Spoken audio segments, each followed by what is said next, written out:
defend the actions of vigilantes like Kyle Rittenhouse? We're looking at all of it. That was an interesting situation. You saw the same tape as I saw, and he was trying to get away from them, I guess, it looks like, and he fell, and then they very violently attacked him, and it was something that we're looking at right now, and it's under investigation, but... That was moments ago. Donald Trump appearing to defend the alleged shooter in Kenosha, Wisconsin.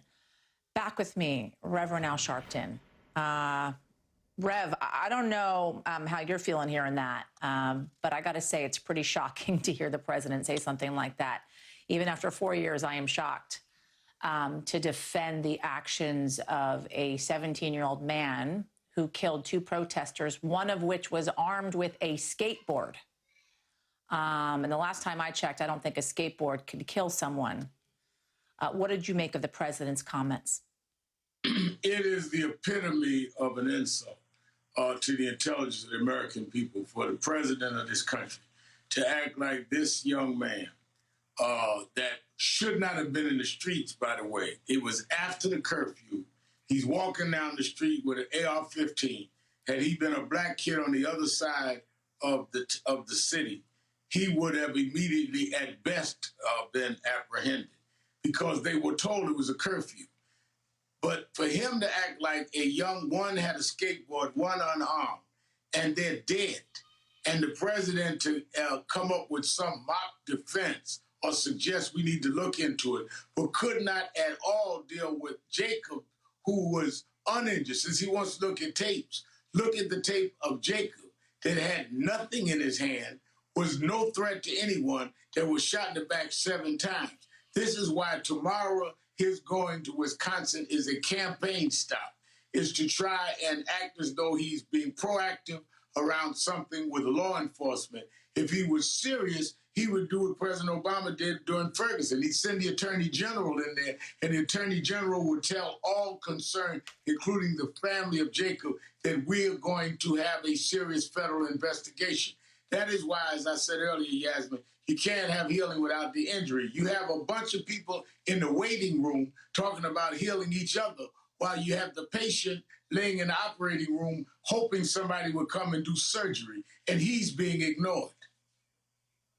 It's like being an alcoholic and acknowledging you have a problem. You got to say, I am an alcoholic before you can actually address the problem and get better.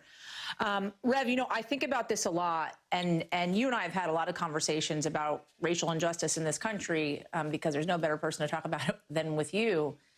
And I wonder, there's no mile markers for change because this is 400 years of systemic racism in this country. And there are so many folks that are distraught about what is happening in this country.